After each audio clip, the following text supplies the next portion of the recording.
Hi అండి, hello, welcome to my channel. అందరూ ఎలా ఉన్నారు? ఈరోజు మనం సప్తపది సీరియల్ ఎపిసోడ్ 64 అంటే డిసెంబర్ 4th గురువారం రోజు జరిగిన ఎపిసోడ్ గురించి తెలుసుకోబోతున్నాం. మీరు ఎవరైనా కొత్తగా నా ఛానల్ని చూస్తున్నట్లయితే ప్లీజ్ అండి నా ఛానల్ని సబ్స్క్రైబ్ చేసుకొని నాకు సపోర్ట్ చేయండి. అలాగే ఈ వీడియో కనుక నచ్చినట్లయితే లైక్ చేయండి, షేర్ చేయండి, కమెంట్ చేయండి. ప్లీజ్ అండి వీడియోకి ఒక్క లైక్ అయితే ఇవ్వండి. అలా చేయడం వల్ల నా వీడియో అనేది చాలామందికి రీచ్ అవుతుంది. ఇక లేట్ చేయకుండా ఈరోజు ఎపిసోడ్లోకి వెళ్ళిపోదాం.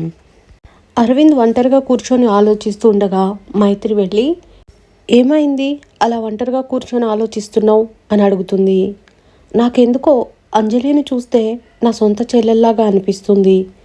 ఆ అమాయకత్వం, ఆ సున్నితమైన మనస్తత్వం, ఆ ప్రేమ అంతా మా అమ్మ చూపించినట్టే అనిపిస్తుంది. అంజలిని నా చెల్లేమో అనిపిస్తుంది అని అంటాడు. కరెక్టే అనుకో, కాకపోతే నాకెక్కడో మయూకర్ని చెల్లెలనిపిస్తుంది. ఎందుకంటే సాధారణంగా ఒక తల్లి కడుపును పుట్టిన వాళ్ళెవరూ ఒకేలా ఉండరు. ఎప్పుడు చూసినా టామ్ అండ్ జెర్రీలా కొట్టుకుంటూ ఉంటారు, అప్పుడప్పుడు ప్రేమ చూపించుకుంటారు. అలా చూస్తే అంజలికి నీకు మధ్య అభిమానం తప్ప ఏం లేదు. అదే మయూక నువ్వు చూడు, ఎప్పుడు చూసినా కొట్టుకుంటూ తిట్టుకుంటూ ఉంటారు. నాకెందుకో 100% మయూకానే నీ చెల్లెలయ్యే ఛాన్సెస్ ఉన్నట్టు నాకు అనిపిస్తుంది అని మైత్రి అంటుంది. ఆ మాటకు అరవింద్ షాక్ అవుతాడు. అదే కానీ నిజమైతే దాని పీక పీసుకు చంపేస్తాను అంటాడు అరవింద్. ఓయ్ ఓయ్ ఓయ్, ఏంటి ఆ మాటలు? తను నీ చెల్లి, తన గురించి అలా మాట్లాడొచ్చా అని అడుగుతుంది మైత్రి. తను నా చెల్లేంటి? తను నా చెల్లి కాదు. తను నా చెల్లయ్యే అవకాశం కూడా లేదు. ఎందుకు కాదు? మయూక అంటే నీకు ఇష్టం లేదు కాబట్టి నువ్వు అలా అంటున్నావు. బాగా ఆలోచించు, ఒకవేళ తనే నీ చెల్లి అయి ఉండొచ్చేమో అని అరవింద్ని కన్ఫ్యూజ్ చేస్తుంది. అసలు ఇంతకు నువ్వేమంటావు అని అడుగుతాడు అరవింద్. బాగా ఆలోచించు, తొందరపడకు, ఆలోచించి నీ చెల్లెవరో కనిపెట్టి కరెక్ట్ డెసిషన్ తీసుకో, టేక్ యువర్ ఓన్ టైం అని చెప్పి అక్కడి నుంచి వెళ్ళిపోతుంది. ఇదిలా ఉంటే కస్తూరి కంగారు పడుతూ లహరికి ఫోన్ చేస్తుంది. ఎంత ట్రై చేసినా లహరి ఫోన్ కనెక్ట్ కాదు. అప్పుడే ఆనందరావు వస్తాడు ఇంటికి. కస్తూరిని చూసి, ఏమైంది కస్తూరి, అంతలా కంగారు పడుతున్నావు అని అడుగుతాడు. లహరి ఇంకా ఇంటికి రాలేదండి అని చెప్తుంది.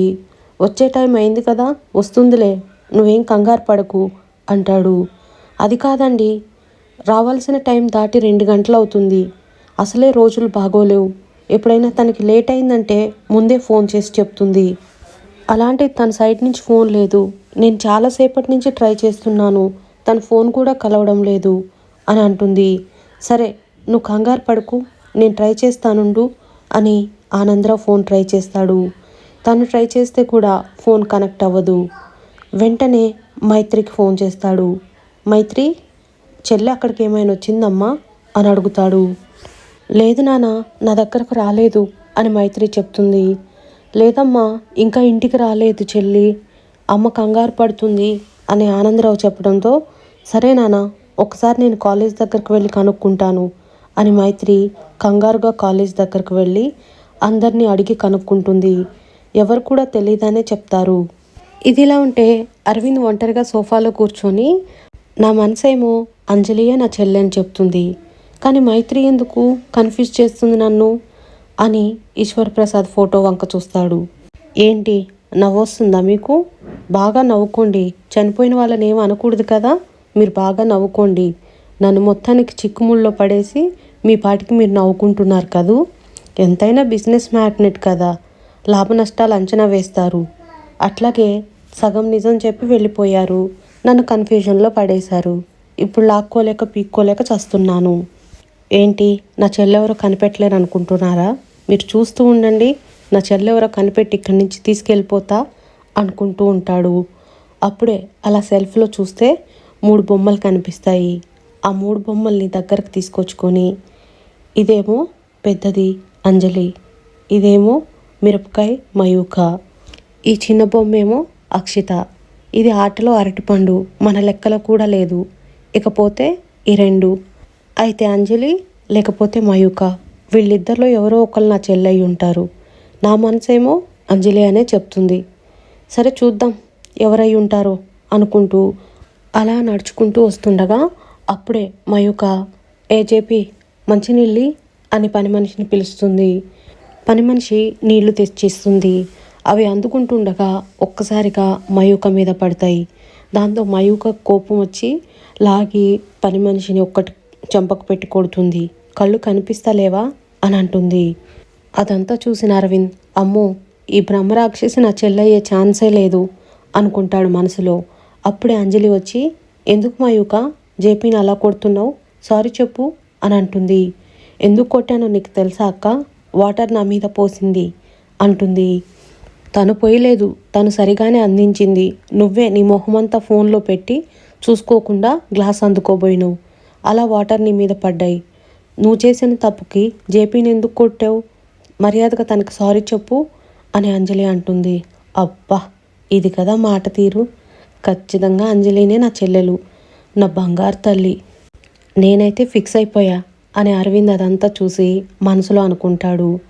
నేను సచ్చినా సారీ చెప్పును అని మయూక అక్కడి నుంచి కోపంగా వెళ్ళిపోతుంది. సారీ చెప్పి మా చెల్లి తరఫున నేను నీకు సారీ చెప్తున్నాను అని అంజలి సారీ చెప్తుంది. ఇది కదా సంస్కారం అంటే, నో డౌట్ అంజలినే నా చెల్లి అని అరవింద్ మనసులో అనుకొని మళ్ళీ ఈశ్వర్ ప్రసాద్ ఫోటో దగ్గరికి వెళ్ళి చూసావా చిక్కుముడిని ఎట్లా విప్పానో, నో డౌట్ ఎలాంటి అనుమానం లేదు అంజలిని నా చెల్లి అని అంటాడు. ఇదిలా ఉంటే ఇంకా ఒక పక్క కస్తూరి కంగారు పడుతూనే ఉంటుంది. ఆనందరావు కస్తూరి దగ్గరకు వచ్చి కస్తూరి ఇంకా కంగారు పడుతున్నావా, వస్తుందిలే టెన్షన్ పడకు అని చెప్తాడు. మైత్రి కూడా ఇంకా ఫోన్ చేయలేదండి అంటుంది. అప్పుడే మైత్రి పరిగెత్తుకుంటూ ఇంటికి వస్తుంది. అమ్మా మైత్రి, లహరి గురించి ఏమైనా తెలిసిందా అని అడుగుతాడు ఆనందరావు. కాలేజ్లో తన ఫ్రెండ్స్ని తెలిసిన వాళ్ళని అందరిని అడిగాను నాన్న, ఎవ్వరూ తన గురించి చెప్పడం లేరు, తెలియదు అంటున్నారు. తన ఫోన్ కూడా కలవడం లేదు అని చెప్తుంది. అప్పుడే కస్తూరి ఇదంతా వాడి పని అయి ఉండొచ్చు అంటుంది.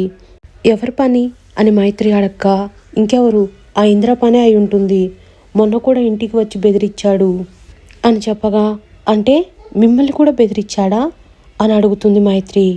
మమ్మల్ని కూడా అంటే నిన్ను కూడా బెదిరించాడా అమ్మా అని ఆనందరావు అడుగుతాడు. అవునానా అంటుంది. ఇక ఇంద్ర మైత్రి ఫోటో చూస్తూ ఫోన్లో చేయి మైత్రి చేయి, తొందరగా కాల్ చేయి, నీ కాల్ కోసమే వెయిట్ చేస్తున్నా అనుకుంటూ ఉంటాడు. అప్పుడే మైత్రి ఇంద్రకు ఫోన్ చేస్తుంది. హాయ్ బంగారం, నాకు తెలుసు నువ్వు నాకు ఫోన్ చేస్తావని, నీ ఫోన్ కోసమే వెయిట్ చేస్తున్నా అంటాడు. రేయ్ నా చెల్లెక్కడుందిరా, మర్యాదగా చెప్పు అని అడుగుతుంది మైత్రి. చెప్తాలే బంగారం, నువ్వు అలా ఆవేశంగా మాట్లాడకు, ఫస్ట్ నువ్వు కొంచెం ప్రేమగా మాట్లాడు అని అంటాడు. నీతోటేంటి ప్రేమగా మాట్లాడేది, మర్యాదగా అడుగుతున్నా, నా చెల్లెక్కడ చెప్పు అని అడుగుతుంది. అది సరే, నీ చెల్లెలు కనిపించకపోతే నాకే ఫోన్ ఎందుకు చేయాలనిపించింది? సరే నీ చెల్లెక్కడుందో నేను చెప్తాను, ఒకసారి ఇంటికి వస్తావా, నీకోసం మంచమంతా మల్లెపూలు పరిచి రెడీగా ఉంటాను అని మాట్లాడుతూ ఉండగా షటప్ అని గట్టిగా కోపంగా అరుస్తుంది. నేను నీకంటే గట్టిగా అరవగలను మైత్రి అంటాడు. మర్యాదగా నా చెల్లె ఎక్కడుందో చెప్పురా అని అడగ్గా, నాతో గొడవ పట్టడం మానేసి ఒక్కసారి పక్కకు తిరిగి చూడు అని చెప్పగా అలా తిరిగి చూస్తే అప్పుడే లహరి పరిగెత్తుకుంటూ వస్తుంది. కస్తూరి లహరిని పట్టుకొని, అమ్మా లహరి, ఇంతసేపు ఏమైపోయావే, ఎక్కడికి వెళ్ళావు అంటుంది. ఎవరోనమ్మా నన్ను కాలేజీ లైబ్రరీలో బంధించేశారు, నా ఫోన్ కూడా స్విచ్ ఆఫ్ అయిపోయింది, ఎంత అరిచినా ఎవరూ డోర్ తీయలేరు, 2 గంటల సేపు లోపలే భయంతో చచ్చిపోయాను అని చెప్తుంది. అప్పుడే ఇంద్ర, ఆ ఎవరో కాదు, నా మనిషే లహరిని బంధించాడు, ఇది జస్ట్ శాంపిల్ మాత్రమే, ఇంకా సినిమా ముందుంది, నేను చెప్పినట్టుగానే వినకపోతే నీకు రోజు సినిమా చూపిస్తా మైత్రి, ఇప్పటికైనా సైలెంట్గా నా దగ్గరకు వచ్చేసేయి, మన ఇద్దరం కలిసిపోయి హ్యాపీగా ఉందాం, లేదంటే ఇలాగే జరుగుతుంది అని బెదిరిస్తాడు. గొడవ ఏదైనా ఉంటే నీకు నాకు మధ్యలోకి నా ఫ్యామిలీని ఎందుకు లాగుతున్నావు అని మైత్రి అడుగుతుంది. మరి నువ్వు ఆ వెడ్డింగ్ ఆల్బమ్ గాడి గురించి మీ మావయ్యని మాత్రం మన గొడవలోకి లాగొచ్చా? నీకొక న్యాయం నాకొక న్యాయం అంటావేంటి మైత్రి నువ్వు? అసలే మీ మావయ్య ఇంట్లో 3 ఆడలేడీస్ ఉన్నారు, నేను చేసిన వీడియో ఫేక్ వీడియో వాళ్ళ పట్ల రియల్ వీడియో అయ్యిందే అనుకో, అప్పుడు వాళ్ళ పరిస్థితి ఏంటో ఒక్కసారి ఊహించుకో. అంతా జరిగిపోయాక నువ్వు మాత్రం ఏం చేయగలుగుతావు? ఏమీ చేయలేవు. అసలు నువ్వు నన్ను ఏమీ చేయలేవు. ఏం చేసినా లాభం ఉండదు. కాబట్టి ఏదో ప్రయత్నాలన్నీ మానుకొని మర్యాదగా నా దగ్గరకు వచ్చేయి, కలుసుందాం. నీకు మీ మామయ్య కర్మకాండ జరిగే వరకు టైం ఇస్తున్నాను. బుద్ధిగా నా దగ్గరకు వచ్చావా ఓకే, లేదంటే నీ సమస్యను నువ్వు కొని తెచ్చుకున్నట్టే మైత్రి అని ఫోన్ పెట్టేస్తాడు ఇంద్ర. వీడు చూస్తే నిన్ను వదిలేలా లేడమ్మా, ఏం చేస్తావమ్మా మైత్రి అని ఆనందరావు అడుగుతాడు. మీరేం కంగారు పడకండి నాన్న, వాడికి ఎలా బుద్ధి చెప్పాలో నాకు బాగా తెలుసు. అమ్మ లహరి, ఎందుకైనా మంచిది నువ్వు ఇల్లు దాటి బయటకు వెళ్ళకు. మైత్రి, నువ్వు కూడా ఇక్కడే ఉండమ్మా అని కస్తూరి అంటుంది. లేదమ్మా, నేను మావయ్య ఇంటికి వెళ్తాను. అక్కడ చేయాల్సిన కార్యక్రమాలు చాలా ఉన్నాయి. మీరు జాగ్రత్తగా ఉండండి.